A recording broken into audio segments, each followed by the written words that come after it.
Okay, so that was the lighthearted part of the episode. Miley Cyrus sitting in the duffel bag on the side of the road.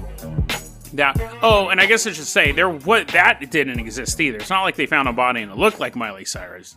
It was just all made up. And I don't think the Home Alone thing happened either, honestly. But now we're going to Belgium.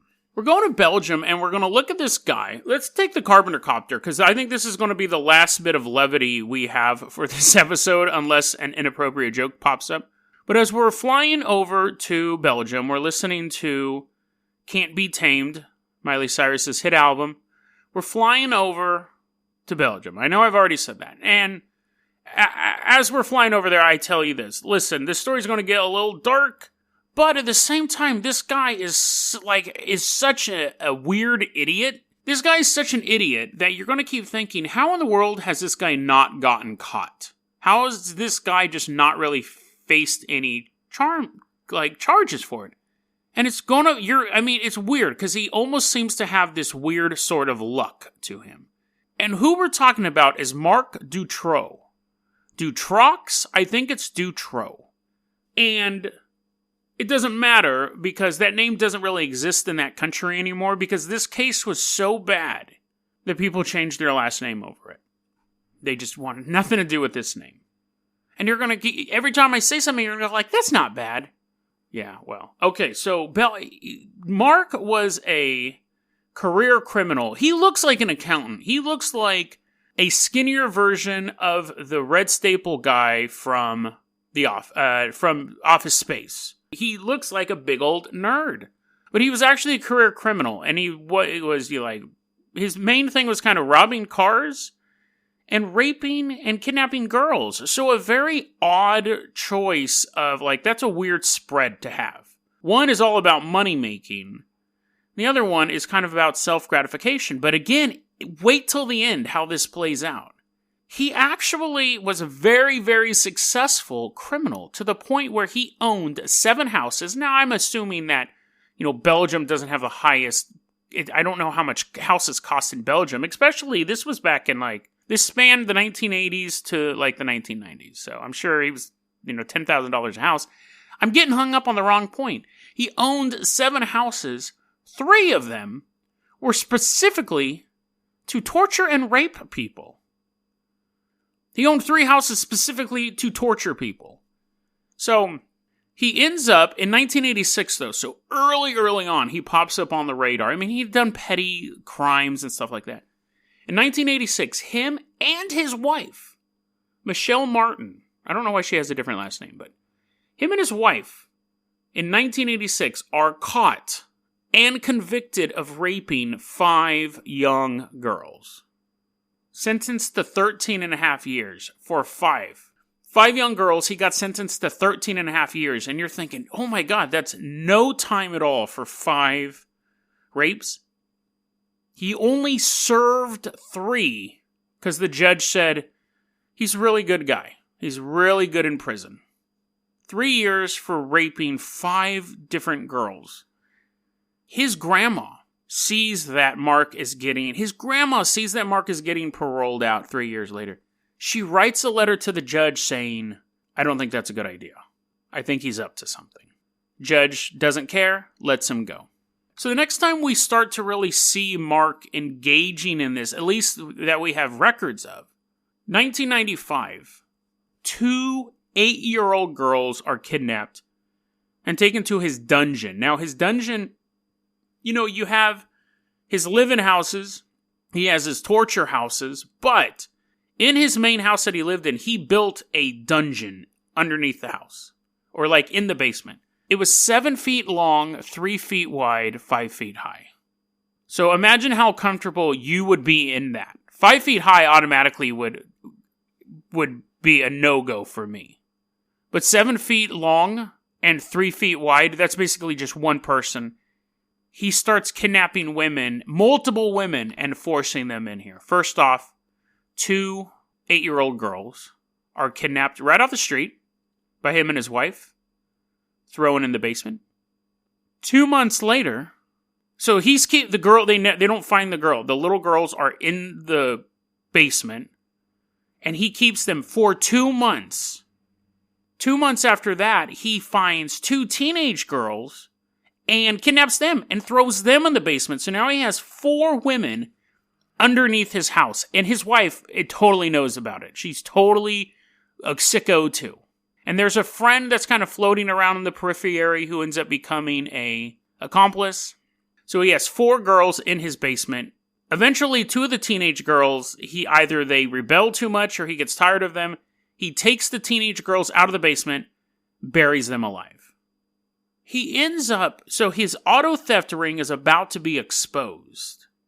And he knows that one of the guys that's working for him has been holding a bunch of money, holding a bunch of the profits of the cars, and is also being tailed by the police. So what Mark does, he invites him over to his house, which do not go over to a dude's house, because it was pretty well known among his gang, I believe, that he was also doing this side thing with women.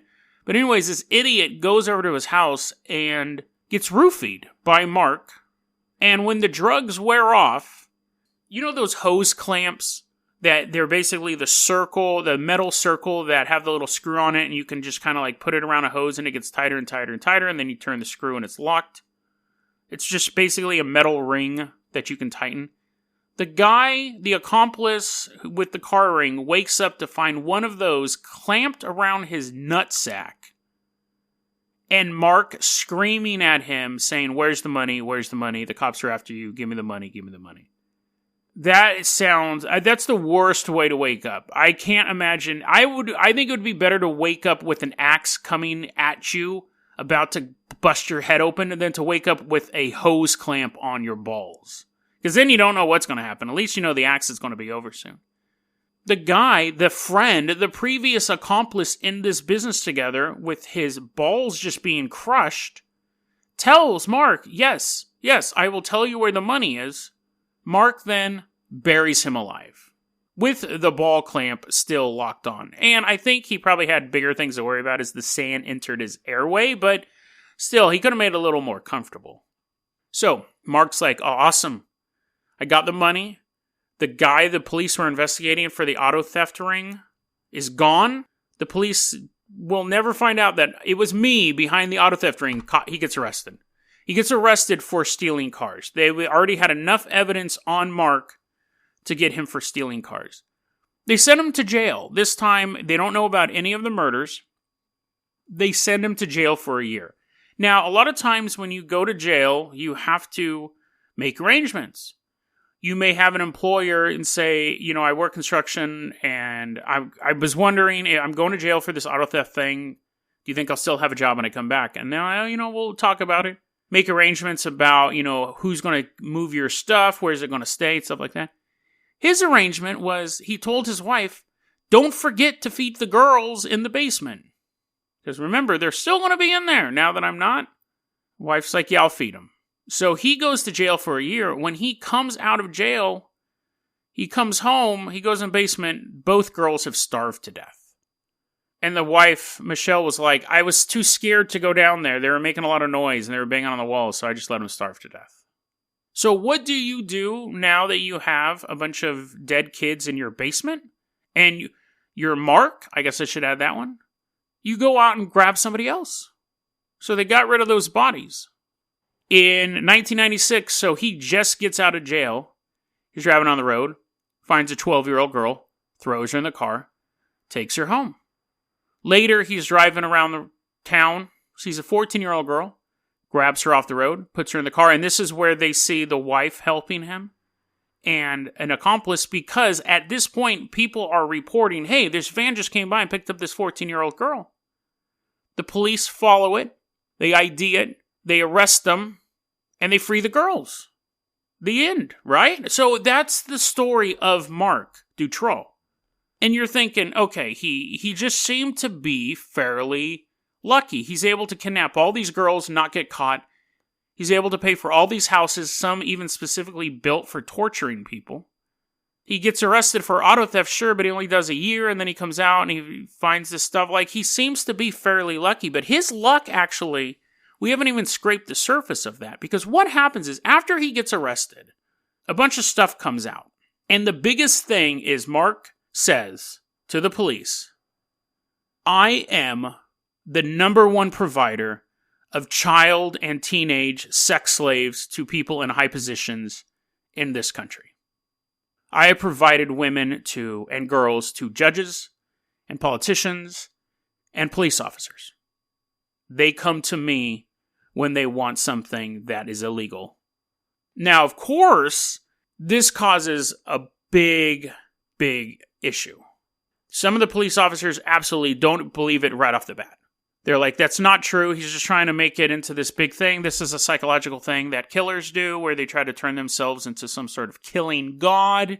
They're not just some lone weirdo. They're a part of some organization. And other people are like, that actually makes a lot of sense. Because this is what started coming out as they started investigating this.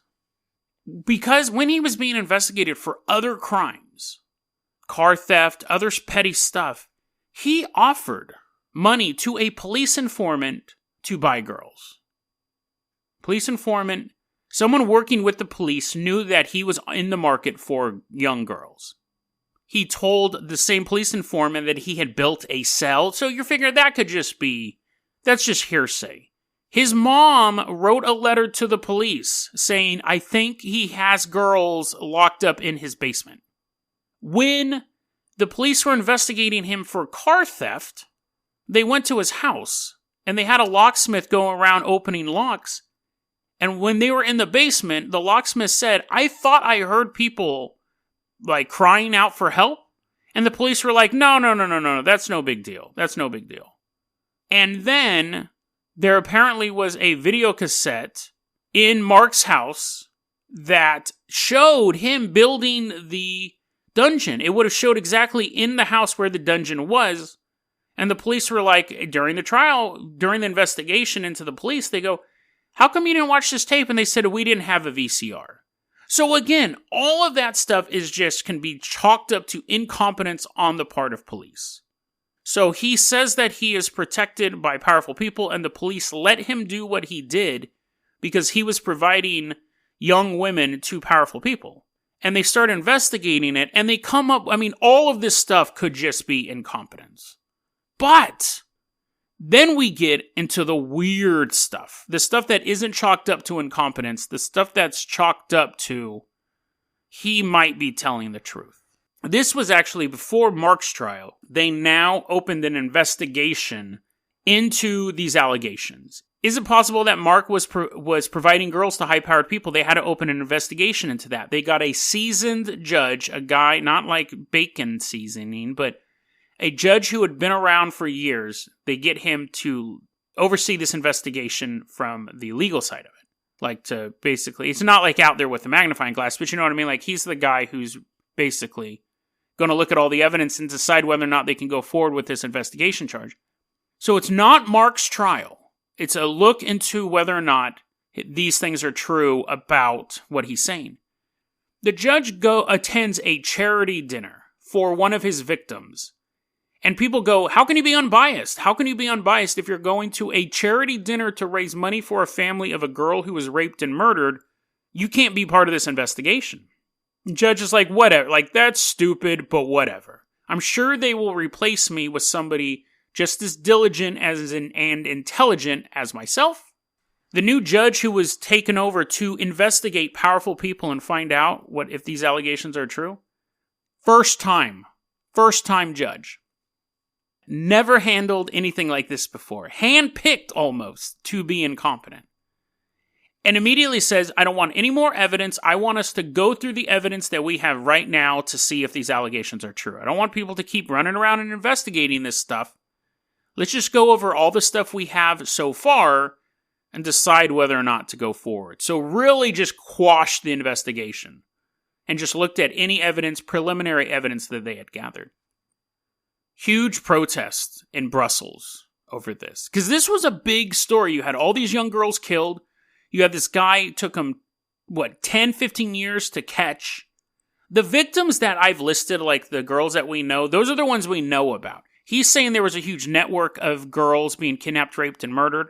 It definitely seems like he did more. Whether or not he was selling them to other people is the question, is where the conspiracy comes into. But the people of Brussels, people of Belgium were pissed.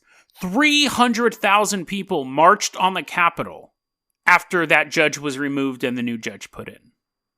People were furious because they saw this as government cover-up. The former judge, the judge who got canned for going to the charity dinner, was now brought back to testify during the investigation phase over whether or not this was a conspiracy theory.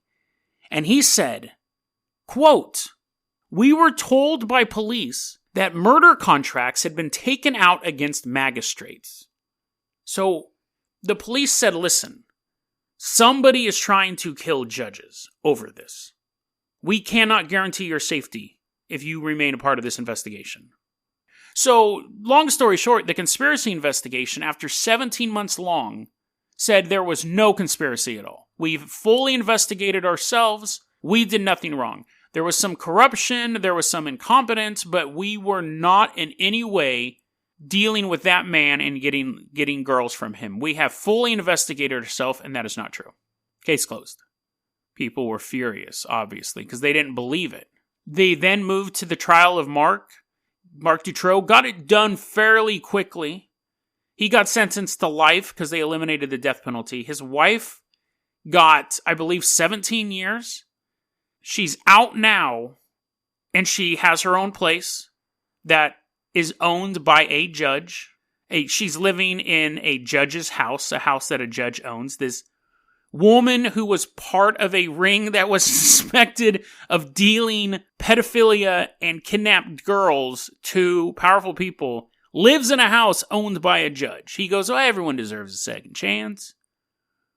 And to wrap it all up, you have the death threats against the people. That's the weird thing about this, is that you had the actual crimes, which is bizarre enough, but this whole conspiracy angle is what really threw it off. Now, Marc says that he was dealing young girls and women to powerful people. Powerful people are saying that's not true. Every piece of evidence that you found is just a sign of our ineptness, our corruption, and our sloppy work. And yes, we should have caught him earlier. But we are never part of this. It was him and 2 or 3 people, and that was it. That was the only people involved in this. They've all been arrested. They've all been punished. During the course of the investigation into the allegations of the powerful people, 20 witnesses died. What's terrifying about that is I'm sure you had a lot of innocent people swept up in that. People, delivery drivers who just happened to turn their head at the wrong time, saw Marc talking to a police officer in a friendly manner, in uniform. Maybe there was a young girl in the back of the squad car. The delivery driver just looks a little too long and goes from being someone dropping off a Domino's pizza to being a witness of a conspiracy and then eventually a body in the woods. 20 deaths over a single court trial, and they were involved in the court trial, is a pattern of, obviously, that's a lot. I'm sure some of them were corrupt. Police officers or, like local officials who were starting to really sweat over having to be investigated for their connections to Marc Dutrox and were being killed. But again, I'm sure a lot of them were people just like you and me. People who just looked a little too long at an otherwise normal situation and saw a monster of a man staring back at you. You didn't end up in his dungeon, but he still got you. That was a clip from our daily podcast, Dead Rabbit Radio. Dead Rabbit Radio is available anywhere that you listen to podcasts. It's daily paranormal, conspiracy, and true crime news. If you want to hear the full episode that this clip came from, check the link below. Please like and subscribe. And hit that little bell, too. That does some magical stuff. Thanks, guys.